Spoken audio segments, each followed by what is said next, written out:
원효중 학생 여러분 안녕하세요. 오랜만에 녹화로 제 수업을 하게 되는데 지금 학교의 상황들이 조금 어렵게 돌아가고 있죠. 그래서 수업을 원활하게 실시간으로 할 수가 없을 것 같아서 이렇게 녹화를 합니다. 여러분들은 학습지 11번과 12번에 있는 내용까지 자세히 살펴보면서 학습을 하셔야 하는데요. 자, 그 학습의 이해를 돕기 위해서 선생님과 함께 수업 시작하도록 하겠습니다. 자, 학습지는 11번, 교과서는 166페이지부터 내용 들어가도록 하겠습니다. 일단 여기에서는 요 가운데 보시면 교과서 166페이지에 나오는 이 그림이 굉장히 중요합니다. 자, 일단은 별표 하시고요. 자, 이 내용을 우리가 보시면 영국이 아시아 지역을 침투하면서 특히 청나라와의 무역 구조가 어떻게 바뀌었는지를 우리가 살펴보게 될 건데요. 자, 조금 확대해서 볼게요. 자, 17, 18세기만 해도 영국과 청나라의 무역은요, 이렇게 1대1의 구도였는데, 영국의 의도는 당연히 청나라와 적극적인 무역을 통해서 청나라의 돈을 쓸어 담자. 이런 것들이 이제 반영이 된 이 무역의 어떤 목적이 있었다. 자, 그런데 청나라 같은 경우는요, 영국이라고 하는 나라와 전면적으로 무역을 할 생각은 없었던 모양이에요. 그래서 청나라 같은 경우는 여러분 여기 공행이라고 되어 있죠? 자, 공행이라고 하는 중국의 청나라의 정부의 허락을 받은 이제 상인들의 조합, 우리가 이것을 공행이라고 얘기하는데, 자, 이 공행을 통해서만 무역을 할 수 있도록 허용했다라고 하는 겁니다. 자, 그렇기 때문에 영국은 동인도 회사를 통해서 청나라와 전면 무역을 확대를 하기를 원했고, 반면에 청나라는 공행을 통해서만 무역을 제한적으로 하는 것만을 허용했기 때문에 두 나라 사이에는 조금 약간 다른 생각들을 가지고 있었죠. 아무튼 그때 당시 영국은 청나라에 값비싼 뭐 시계라든지 뭐 귀금속 이런 것들을 판매했지만 판매가 잘 안 돼요. 반면에 청나라는 영국에 비단이나 차나 도자기와 같은 물품들을 엄청나게 많이 팝니다. 그리고 이것이 영국뿐 아니라 유럽 전역에 퍼지게 되면서 엄청나게 많은 사람들이 이제 청나라의 이 물건이 너무 좋아. 뭐 이렇게 반응을 하고 있었죠. 그 결과 두 나라 사이의 무역은 누가 훨씬 더 잘하냐? 청나라가 돈을 버는 거죠.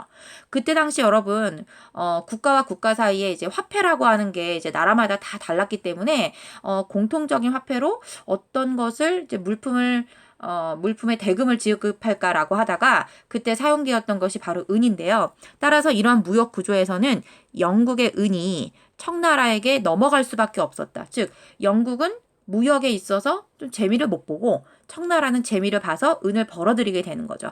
따라서 이 구조에서는 영국이 무역의 적자, 손해를 입게 되었다라고 하는 거죠. 근데 영국은 가만히 있지 않습니다. 따라서 영국은 이 구조를, 무역 구조를 해결해 보겠다라고 하는 마음으로 누구를 끼어들게 만드냐? 바로 영국의 식민지 인도를 끼워 넣었죠. 자, 나머지는 바뀐 게 없는데 이 인도 하나가 딱 들어가면서 뭐가 바뀌었냐면 영국은 인도산 아편을 청나라에 판매하도록 했다라고 하는 겁니다. 여러분, 아편이라고 하는 것은 쉽게 얘기해서 마약을 이야기하는 거예요. 따라서 마약이 청나라로 흘러 들어가고 처음에는 하층민을 중심으로 해서 마약이 퍼지게 되었는데 이게 전체 청나라 사람들에게 이제 차츰차츰 퍼지면서 전체 인구의 한 4분의 1 정도가 이 아편에 중독이 되었다라고 합니다.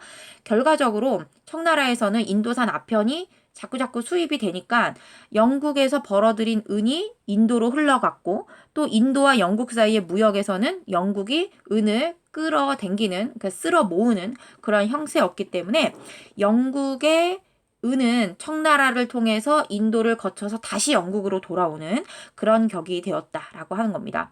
따라서 청나라는 두 가지의 단점을 겪게 되었죠. 문제점을 안게 됩니다. 첫 번째는 인도산 아편의 수입으로 인해서 국민들의 건강을 해치게 되었고, 그리고 두 번째, 벌어들였던 은의 대부분을 인도로 이제 소진하게 된다라고 하는 거죠. 자, 그래서 청나라는요, 이때 19세기 무역에서는 적자를 면치 못하게 되었다. 손해죠. 손해를 보게 됩니다. 자, 이러한 두 가지의 무역의 구조를 여러분들이 구분을 할 때 우리가 용어를 조금 구분할 필요가 있어요. 자, 첫 번째 17, 18세기 무역을 우리가 영국과 청나라 한쪽 편과 한쪽 편의 어떤 무역인데 일방적으로 청나라가 거의 이제 무역에 압승을 하는 구도다라고 해서 이러한 무역을 우리가 이렇게 부르기도 합니다.